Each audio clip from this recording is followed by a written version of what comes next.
Sir, good morning. Ano masasabi mo sa impeachment ni BP Sara na pang-apat na araw na? Well, Okay. Actually, umpisahan natin sa unang araw ng impeachment, no? Medyo nakakatawa. Alam niyo kung bakit? Noong unang araw ng impeachment ni BP Sara,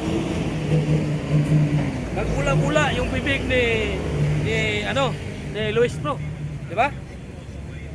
Pangalawang araw naman, itong nakakahiya, tumulo yung sipon sa abogado ng prosecution, di ba?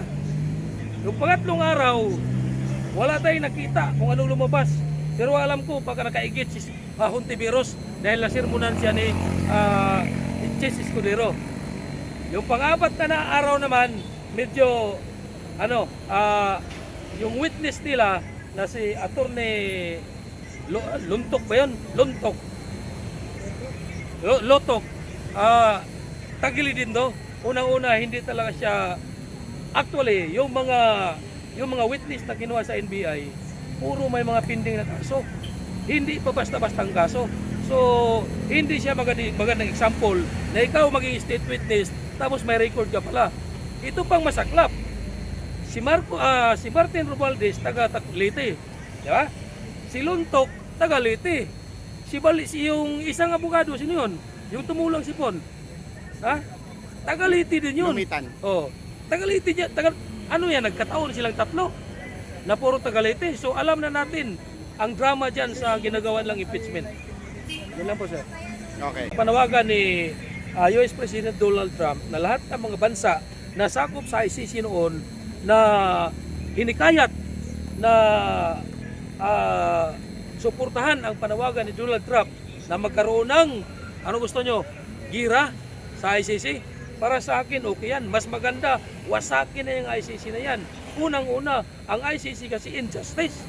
Bakit? Tingnan mo si PRRD. Bakit nila kinuha o tinanggap na hindi man dumaan ng due process sa Pilipinas? Di ba?